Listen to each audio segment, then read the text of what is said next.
उसका 5 से मैं पढ़ूंगा पेज नंबर 81। अपनी बाइबल को खोलकर निकालेंगे पेज नंबर 81 लूका 1 उसका 5वां वचन हम पढ़ेंगे। सभी जन एक दूसरे की मदद कर दो, जिन्हें नहीं निकल रहा तो निकलवा दो। Page number 81 81।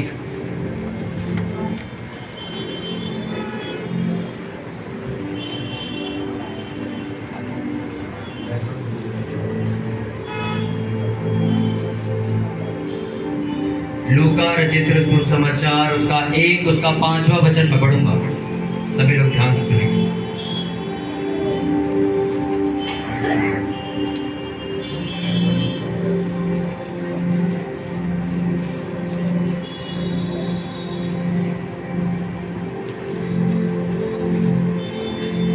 हालेलुया।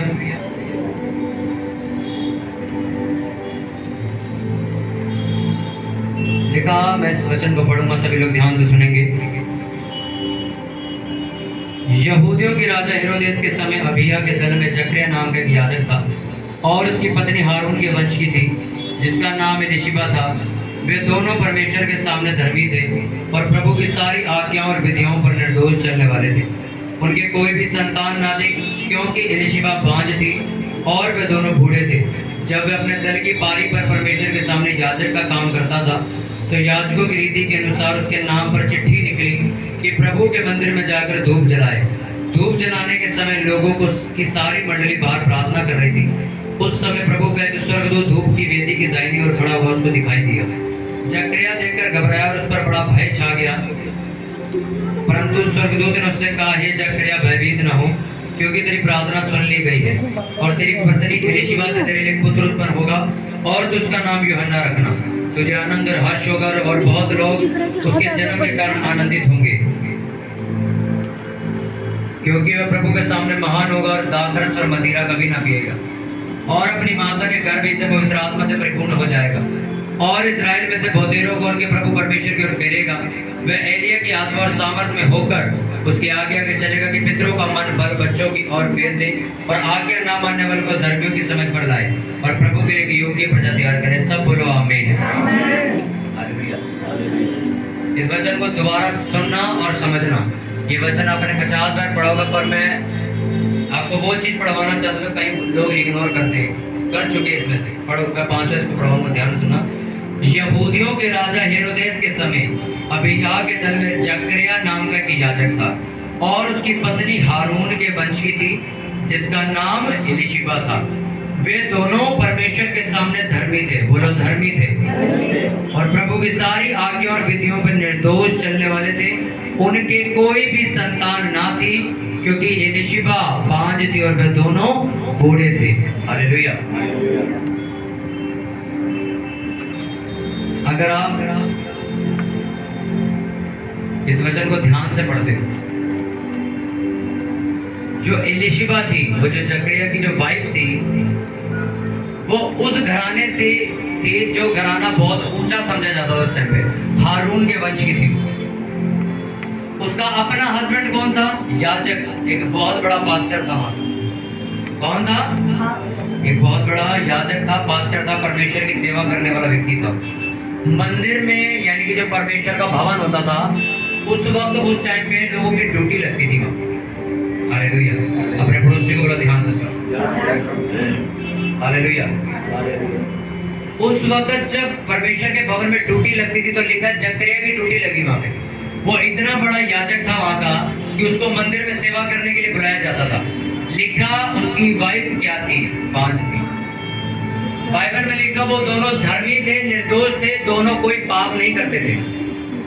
उन दोनों के अंदर कोई भी पाप नहीं था, कोई गलत काम वो नहीं करते थे, कोई गलत आदत में वो दोनों नहीं थे।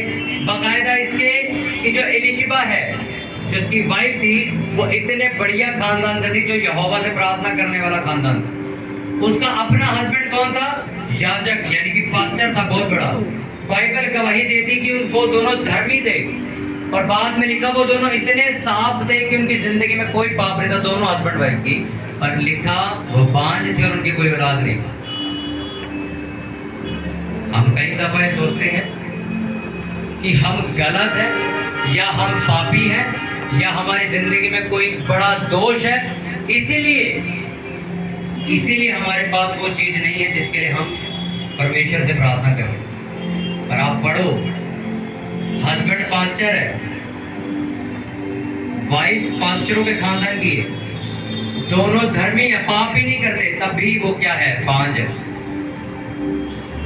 उसके बाद बाइबल में लिखा, जब उसकी सेवा लगी मंदिर के अंदर, जब वो धूप जला, उस टाइम पे ऐसा होता था, जब वो अंदर गया प्रार्थना करने के लिए, तो लिखा है स्वर्गदूत उसे दिखाई दिया जकरिया को, और उसने बोला एक बेटा उत्पन्न होगा जो लोगों को पाप से रोशनी में लेके आएगा, जो लोगों को परमेश्वर के रास्ते पर चलना सिखाएगा, लोगों को बपतिस्मा देना शुरू करेगा। वो इतना महान होगा कि खुदावंद के बेटे प्रभु यीशु मसीह को बपतिस्मा भी वही देगा। और जकरिया को जब ये बात पता लगी तो उन्होंने कहा उसका नाम यूहन्ना रखना। और जब ये बात जकरिया को बताएगी तो उसको ये भी कहा गया, तो ये बात किसी को ना बताए जब तक लड़का पैदा ना हो जाए, तेरा मुंह आज से बंद रहेगा, तो गूंगा रहेगा आज से। हालेलुया। अब वो बाहर आता है थोड़ी देर बाद, और लोग उससे बात करने की कोशिश करते हैं, तो वो गूंगा हो चुका है, स्वर्गदूत ने मुंह बंद कर दिया उसका, अब वो बोल नहीं पा रहा किसी से। अब लोग सोच रहे हैं, लोगों के मन में अब क्या आया, एक तो ये पास्टर, इसकी वाइफ इतने अच्छे खानदान से, ये दोनों पाप भी नहीं करते, निर्दोष भी है, ऊपर से इसकी वाइफ बांझ है, अब ये गूंगा भी हो गया। क्या फल मिला तुम्हें परमेश्वर की सेवा करने का? उस वक्त के लोग यही बोल रहे थे। सुनो, उसकी वाइफ बांझ थी, तब भी जकरिया क्या कर रहा था, परमेश्वर की सेवा। उसने एक दफा भी यही नहीं कहा, प्रभु मैं तेरे भवन में सेवा करता हूँ, मैं इतना बड़ा याजक हूँ, हम कोई पाप नहीं करते, हम तब भी बिना औलाद के जिंदगी जी रहे हैं, मैं क्यों आऊँ तेरे? लिखा उसकी ड्यूटी लगी, उसको बुलाया गया, सेवा उसका काम था, वहां पर वो काम करने भी गया अंदर, बाकायदा ये बात जानते हुए कि मेरे पास कोई भी परमेश्वर ने औलाद नहीं दी। उस गांव में रहने वाले एक सामान्य लोग, नॉर्मल लोगों के पास बच्चे थे, और वो इंसान जो दिन रात यहोवा के मंदिर में सेवा कर रहा है, उसकी वाइफ कोई पाप नहीं कर रही, हस्बैंड कोई पाप नहीं कर रहा, परमेश्वर की नजर में दोनों सही हैं, तब भी उनके घर बच्चा नहीं है, तब भी वो क्या कर रहा है, जाके परमेश्वर की सेवा कर रहा है। ये तो अलग बात है कि आज हमें कुछ ना मिले तो हम सेवा छोड़ देते, और सोचो लिखा वो जवानी से बुढ़े हो गए दोनों और कुछ नहीं मिला, तब भी वो परमेश्वर की सेवा कर रहे थे। हालेलुया। कितनों को बात समझ आ रही? जकरिया का कोई कसूर नहीं था, कोई पाप नहीं था जकरिया का, तब भी लिखा वो मंदिर में सेवा करने जाता था, पूरी ईमानदारी से काम करता था, बाकायदा इसको पता था कि मेरे पास औलाद नहीं है। जब मंदिर के अंदर सेवा करने गए तो स्वर्गदूत ने गूंगा भी कर दिया। अब लोगों को ये थोड़ी पता है इसके बेटा होने वाला है, लोगों की नजर में क्या आ गया, क्या तूने जिंदगी भर सेवा करी, तू यहोवा के मंदिर में टाइम से जाता रहा, तूने अपनी जिंदगी समर्पित करी, सब कुछ किया, ना तेरी औलाद हुई, वाइफ तेरी बांझ, अब तो गूंगा भी हो गया, तेरे को फल क्या मिला फिर इतना करने का? जकरिया ने कोई जवाब नहीं दिया। थोड़े दिनों बाद एक बेटा पैदा हुआ उसके, और एलीशिबा ने ये बोला कि परमेश्वर ने मेरी बदनामी आज खत्म कर दी। और वो बेटा, बाइबल में लिखा, यीशु मसीह ने अपने मुंह से ये बात बोली कि आज तक जो लोग भविष्यद्वक्ता पैदा, उन सब में यूहन्ना क्या है, सबसे ज्यादा महान है। वो इतना पावरफुल बन के खड़ा हुआ कि उनको इकलौता ऐसा व्यक्ति था धरती पे जिसने यीशु मसीह को बपतिस्मा दिया। तो जिस इंसान ने यीशु मसीह को बपतिस्मा दिया, तो सोचो उसका लेवल क्या होगा उस टाइम। और अगर आप उसके बैकग्राउंड में जाओ, उसके घर में जाओ, उसके बीते कल में जाओ, तो उसके माँ बाप ने इतनी बदनामी में दिन काटे जो किसी ने नहीं काटे, सेवा करने के बावजूद। पर जब यूहन्ना पैदा हुआ तो एलीशिबा कहती है, मेरी बदनामी आज खत्म हुई। एक इतना महान इंसान पैदा हुआ कि बड़े बड़े मंत्री जो होते थे उस वक्त के, बड़े बड़े अधिकारी लोग, बड़े बड़े पावरफुल लोग उससे बपतिस्मा लेने के लिए आते थे यरदन नदी। वो पहला व्यक्ति था जिसने बपतिस्मा देना शुरू किया था स्वर्ग के राज्य का। वो पहला व्यक्ति था जिसने रास्ता सीधा करना शुरू किया था, जिसने प्रचार शुरू किया था। और वो पैदा कैसे हुआ? बदनामी के बाद। किसके बाद? बदनामी के बाद। उसके माँ बाप की कोई गलती नहीं थी, कोई पाप नहीं था, दोनों धर्मी थे, सेवा भी करते थे, तब भी उन्होंने इतना दुख उठा के इस बेटे को जन्म दिया। और आप सोचो, आज तक यूहन्ना के बारे में पढ़ा जाता है, उसके बारे में बताया जाता है, और जो बपतिस्मा उसने शुरू किया था वो आज तक दिया जा रहा है चर्च के अंदर। कितनों को समझ आए? 100 साल अब्राहम और सारा ने बदनामी झेली थी। यहोवा के लिए धर्मी थे, कोई पाप नहीं करते थे, परमेश्वर की सेवा भी करते थे, पर 100 साल तक इतनी बेइज्जती कराई उन्होंने जो आज तक किसी की नहीं हुई। अब्राहम दूसरे लोगों के लिए प्रार्थना करता था, उनके बच्चे होते थे, पर उसके अपने बच्चे नहीं होते थे।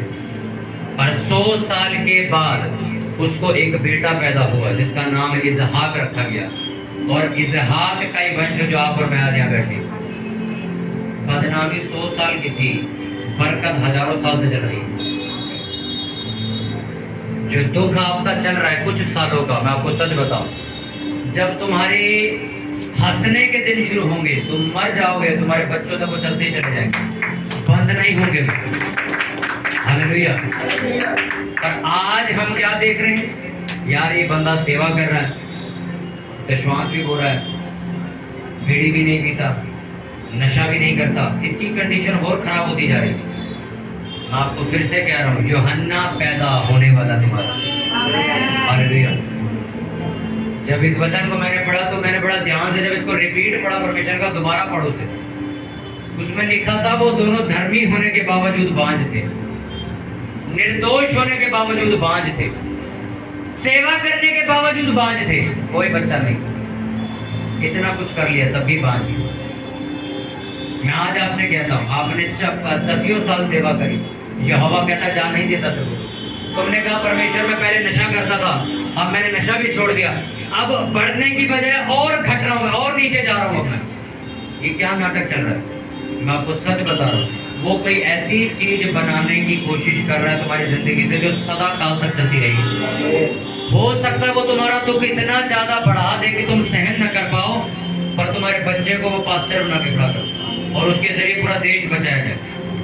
ऐसा भी होता है। एक पास्टर की गवाही मैं आपको बताता हूँ।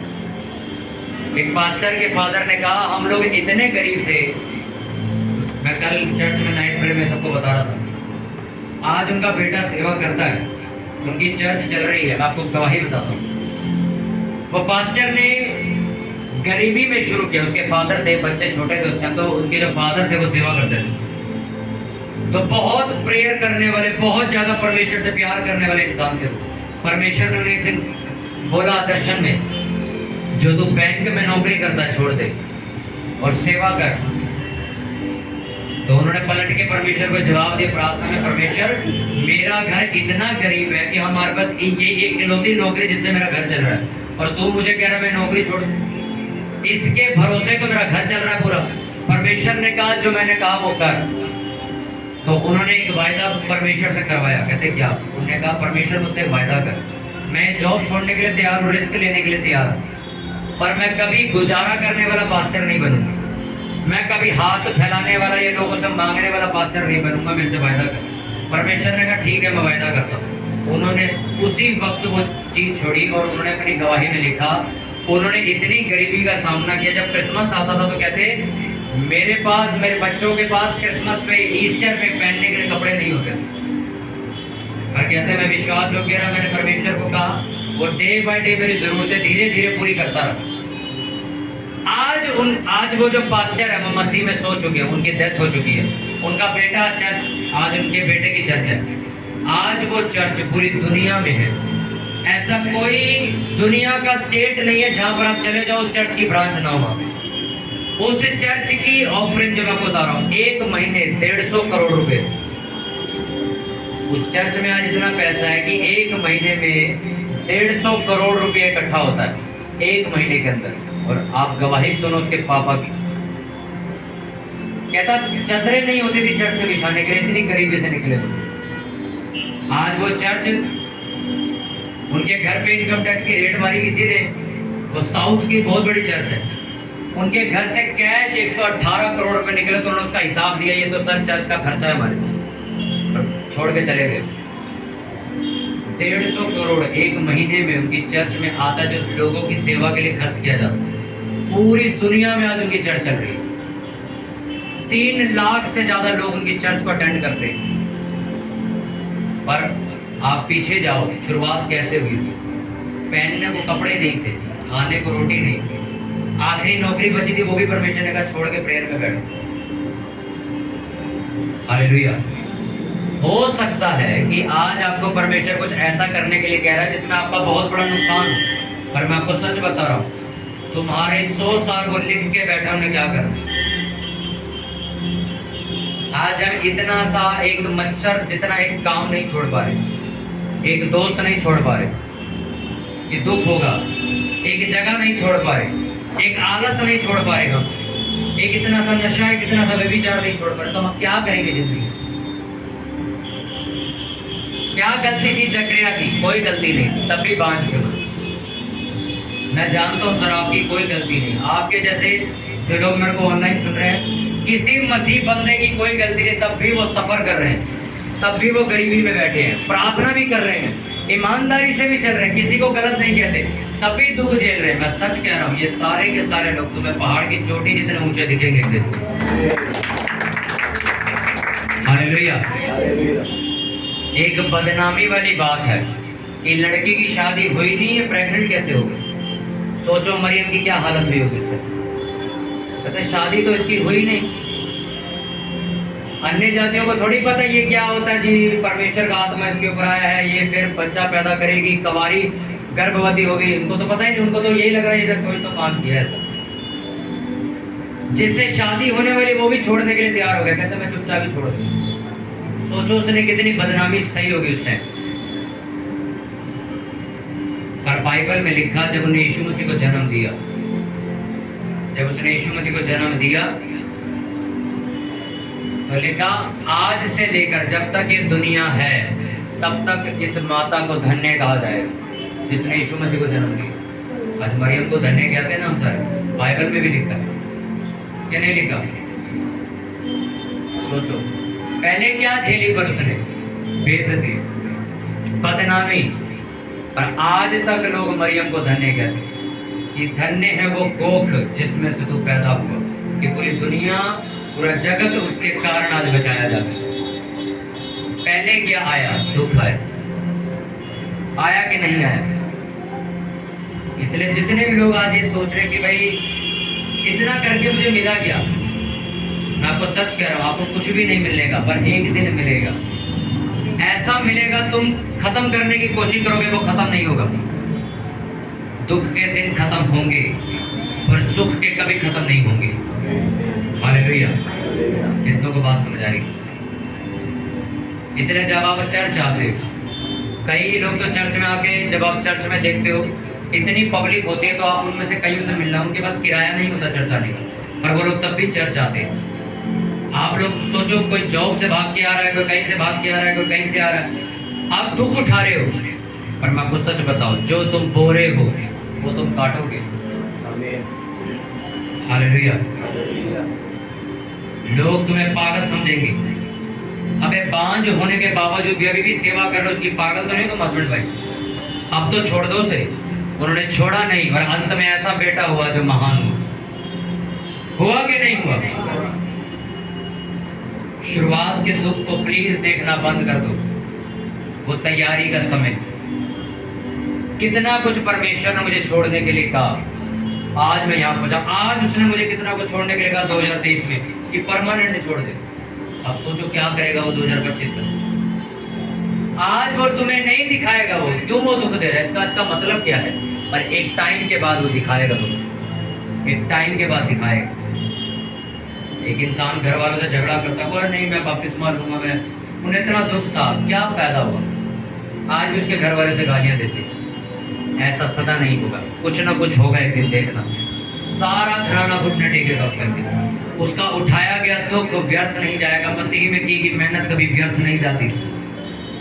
तुम अपने शरीर को दुख देते हो, कम सोते हो, रात को जागते हो, प्रेयर करते हो, उपवास करते हो, रोटी नहीं खाते हो, बेकार नहीं जाएगा कुछ भी। वेट करो, इंतजार करो, वो देगा पलट के वापस सब कुछ। पर वो दे नहीं रहा, उसकी कोई वजह होगी। हालेलुया। जकरिया क्या था? धर्मी था। पास्टर होने के बावजूद उसके बच्चे नहीं, पर वो मंदिर में क्या करने जाता था? टाइम टू टाइम सेवा करने जाता था। हालेलुया। अपने हाथों को उठाओ, बोलो परमेश्वर। अपनी आंखों को बंद करके बोलो परमेश्वर, हमने तेरे वचन को पढ़ के जाना है, जिस किसी ने भी दुख उठाया उसने अंत में सुख काटा है। परमेश्वर, अपने हाथों को उठाओ और बोलो ये परमेश्वर, अपने होठों को खोल के ये प्रेयर करो जी आवाज में। परमेश्वर, हमने ये देख लिया है कि जिन जिन लोगों ने दुख उठाया उन लोगों ने लंबी कतार में सुख काटा है। परमेश्वर, आज मैं तेरे भवन में कैसे हालातों में बैठा हूं मैं नहीं जानता, पर मैं एक दिन ये जानता हूं, जकरिया के समान, एलीशिबा के समान मेरी बदनामी दूर होगी, मेरा दुख दूर किया जाएगा, मेरा रोना खत्म किया जाएगा, मेरा विलाप खत्म किया जाएगा। अपनी जगहों पे खड़े होकर हम प्रार्थना करेंगे। Thank you Lord Jesus. बोला परमेश्वर, जितना वचन आज मैंने सुना, ये वचन मेरी जिंदगी में 1000 गुना फलों को लेके आए। ये वचन मेरी जिंदगी में 1000 गुना फलों को लेके आए। बोलो परमेश्वर, इस वचन को मैं अपने अंदर सोख लेता हूँ, अपने मन में ग्रहण कर लेता हूँ। परमेश्वर, ये वचन मेरी जिंदगी को सदा काल के लिए स्थिर कर दे। ये वचन मेरी जिंदगी को सदा काल के लिए सुरक्षित कर दे। उठाओ अपने हाथों को, अपने बीजों, अपने दशवांशों को, अपने ऑफरिंग्स को अपने हाथों में ले लेंगे हम सभी जन। इस सारी प्रार्थना तेरे इकलौते बेटे खुदावंद यीशु मसीह के नाम में मांगते पूरी चर्च जोर से बोले आमीन। जोर से हालेलुया बोले। हालेलुया।